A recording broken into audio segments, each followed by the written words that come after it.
So let's talk, I got a couple more. I got two more subjects I gotta talk to you about. Okay, let's So go. fight life after boxing, the transition. So one thing I loved about you, like you like you believe in yourself to the point where you do what you think is right. You don't care what anybody else thinks, and I love that about you. And after you stopped fighting, and Hall of Fame or the whole nine, you actually started training people. Yes. And the great thing about that is, because I'm seeing comments right now, you trained two completely different people back to back. I respect so much for I know you probably took flack a little bit here and there, but you trained Ivan, who was a solid dude, a great fighter. He went in there, knocked out Devon Alexander because of you as his trainer. So what was that like with your first pro boxer? It's because I know me, when I would train guys and they would win, the feeling was bigger than when I would win myself. That must have been a great feeling. It's like when you're training another person, it's like you're fighting yourself. And sometimes you can feel even more nervous. I mean, I've trained, my son Shane Jr. and D Martuz and Rocco. Like it's like when you're training them, it's like you're actually doing the fighting, but you can't throw the punches. You gotta let them do it. You gotta trust them to do it. So you gotta do things repetitiously over and over and over again, so it becomes automatic and spontaneous when they get into the ring. But training, like when I first started training Ivan, working with Ivan, he was, I couldn't train him to my fullest because my arm was hurting, so I couldn't do a lot of different things from the surgery. But I noticed that Ivan had a good mentality, like he had a warrior's mentality, and that's what I loved about him. I could have trained. It was either training Devon or Ivan. Ivan was really persistent. He really came to me, and he really wanted to work, and he really wanted to learn. Everything that I showed him, he put it into effect of sparring, fighting, whatever. Even that punch that they knocked Devon Alexander out with, that was a punch we worked on for a month. The same type of right hook, and then right to the body shot, boom, and then right. So switching up the momentum. That shot we worked on for a month, and he did it. And when he did it, it was so exciting. It was so like it was like, you did it, and he was rewarded for his hard work for the knockout. How nervous were you though? Were you more nervous going in there as the trainer for the first time than you were when you fought yourself, because you don't have any control? Well, when I trained Ivan, that wasn't for the first time. I did train some fighters in the professional fights, but not on that level. So for the first time on that level on TV, it's a little nervous. Going against Roy Jones, it was Shane against Roy Jones. It was a little nerve-wracking. And, when Devon came in the ring about 20 pounds heavier than, maybe 15 pounds heavier than Ivan. And Ivan coming from lightweight to welterweight. And then Devon, I think Devon jumped in the ring at 164 or something like that. No, maybe 167. And Ivan was like 157. Yeah. So I was like, so it was 10 pounds.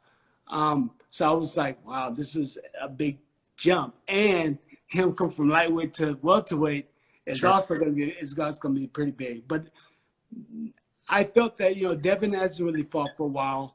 He didn't really have any fights, and he's really good and he's sharp. He's a world champion, but when you don't fight for like 2, 3, 4 years like that, you got some rust. So, so I was confident about that, and I even told Ivan, I said, listen, he's a lot bigger and he's doing all his things, but he's not supposed to be that big. He's supposed to be a little bit smaller, and he's not going to be as fast, and he's not going to hit as hard. He's not even as hard as he thinks so. All he's going to be is heavier, and if you don't let him hold on you and push you around, like stay close, then you'll be all right. You won't feel his weight. And as a result, I think that Devon started getting tired. Ivan started picking up, and the rest is history. Yeah, it's so crazy because most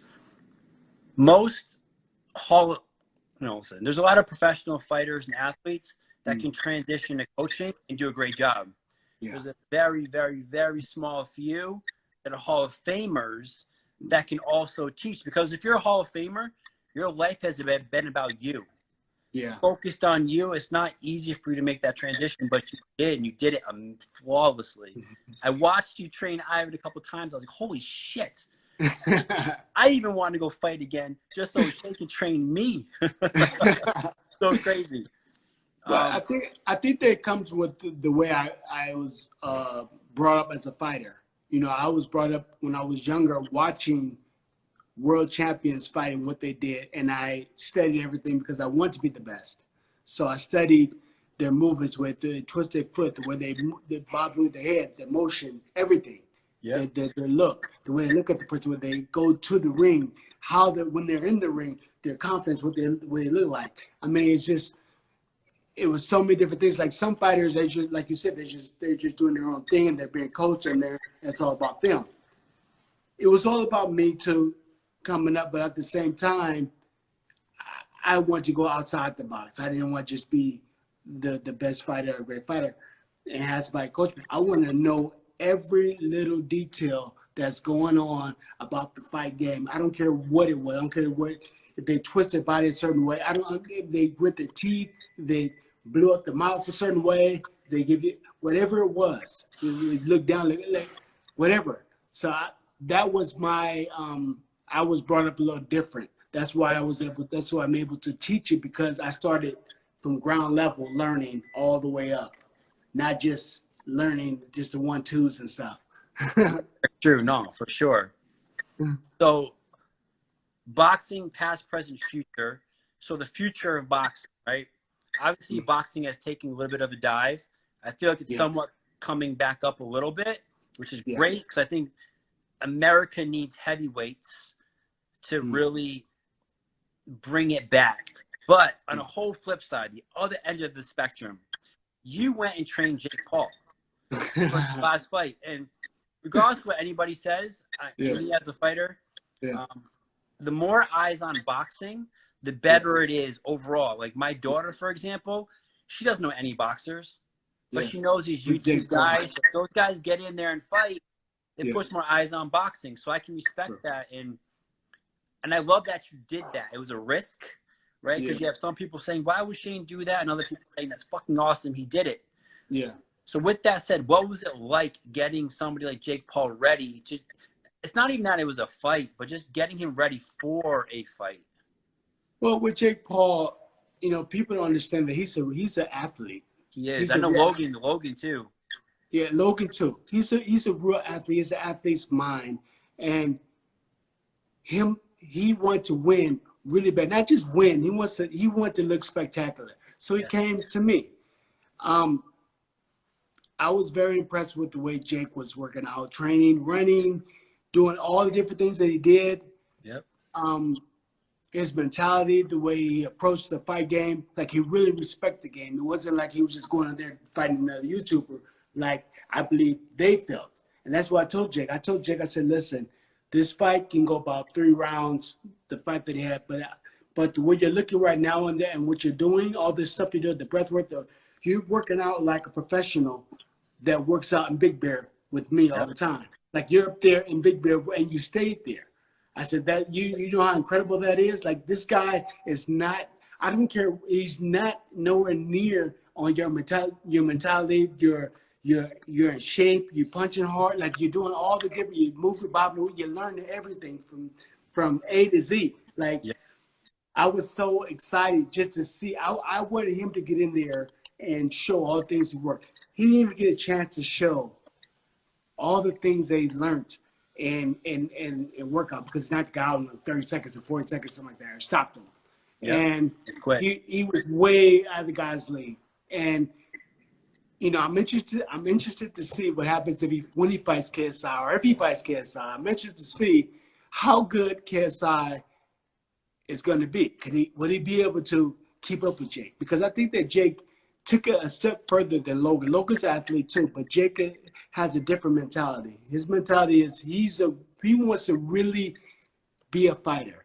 True. And I think that people got it mixed up where they think, oh, this is a YouTuber and he's just going out there fighting. He's disgracing the boxing thing. But it's like anybody that wants to learn how to fight come to the boxing ring and come to the gym and say, you know, I want to fight, I really do, and they go every day, they train hard, and like he put the work in like a regular person, not like a YouTuber. He put the work in like a real fighter, like a person that wants to fight.